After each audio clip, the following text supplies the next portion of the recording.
یہ بات ہے آج سے 850 سال پہلے کی، انگلینڈ کے ایک گاؤں وولپٹ میں جو اس وقت سفولک کے علاقے میں واقع تھا۔ یہاں اچانک دو بچے ظاہر ہوئے، ایک لڑکی اور ایک لڑکا، جن کی جلد کا رنگ سبز تھا۔ ان کا لباس بھی کسی معروف علاقے کا نہیں لگتا تھا، اور سب سے بڑی بات یہ تھی کہ وہ ایسی زبان بولتے تھے جو کسی نے پہلے کبھی نہیں سنی تھی۔ یہ دونوں بچے بہت حیران اور خوف زدہ تھے اور کسی بھی کھانے کو نہیں پہچانتے تھے، اور جب یہ سبز پھلیوں کو دیکھتے تو خوشی سے کھا لیتے۔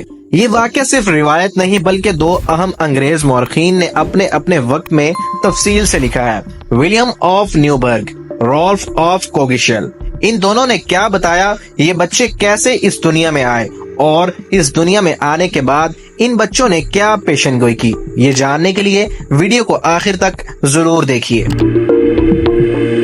پیارے دوستو، ورلڈ ان اردو میں سلمان بیگ کی طرف سے السلام علیکم۔ یہ بچے گرمیوں میں وولپٹ کے قریب ایک گڑھے یا کھیت کے کنارے پائے گئے۔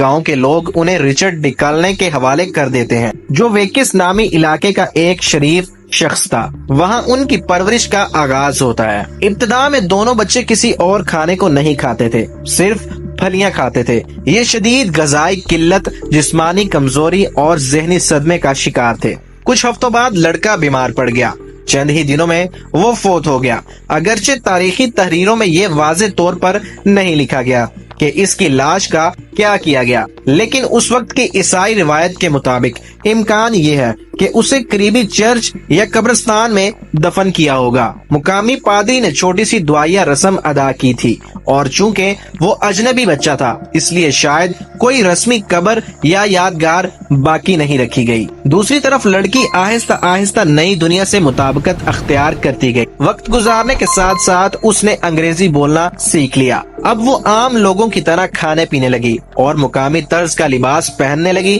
تب اس نے اپنی اصلیت کے بارے میں بات کی۔ اس نے یہ بتایا کہ وہ اور اس کا بھائی ایک ایسی جگہ سے آئے ہیں جسے وہ سینٹ مارٹنز لینڈ کہتے ہیں۔ وہاں کے تمام لوگ سبز ہوتے ہیں اور ہر وقت وہاں گہری سبز روشنی چھائی رہتی ہے، جیسے کبھی سورج طلوع ہی نہ ہوا ہو۔ وہ کسی سرنگ میں چلتے گئے اور اچانک ایک روشن جگہ پر آ گئے جسے وہ وولپٹ کہتے تھے۔ تاریخی بیانات کے مطابق جب وہ لڑکی بالغ ہوئی تو اس نے عیسائیت کو قبول کیا، عام معاشرتی زندگی گزارنے لگی۔ کچھ مورخین کے مطابق اس نے کنگز لین کے ایک سرکاری ملازم یا ایمبیسڈر سے شادی کر لی۔ بعض حوالوں میں اس کا نام اینجنس لکھا گیا۔ یہ بات ظاہر کرتی ہے کہ وہ مکمل طور پر انگلش معاشرے میں ضم ہو گئی تھی۔ حیران کن بات یہ ہے، اگر وہ واقعی کسی اور دنیا سے آئی تھی تو کیا وہ سب کچھ بھول گئی تھی یا اسے دوبارہ واپس جانے کا کوئی راستہ نہ ملا؟ کچھ ماہرین کا یہ کہنا ہے کہ ان بچوں کو کلوروسس نامی بیماری ہو سکتی ہے، جو آئرن کی شدید کمی سے پیدا ہوتی ہے اور جلد کو سبز رنگ دے دیتی ہے۔ ایک اور وضاحت یہ دی گئی کہ شاید وہ بچے فلیمش مہاجرین کے بچے تھے جو اس وقت انگلینڈ آئے تھے اور کسی جنگ یا حملے میں بچھڑ گئے تھے۔ بچی کا سرنگ کے ذریعے وولپٹ میں آنا، کیا یہ صرف بچی کی الجھن تھی یا واقعی کوئی دوسری دنیا سرنگ کی دوسری طرف بھی موجود تھی؟ یہ واقعہ ہمیں کئی سوالوں میں الجھا دیتا ہے۔ کیا واقعی انسانوں کی دنیا سے ہٹ کر کوئی اور دنیا موجود ہے؟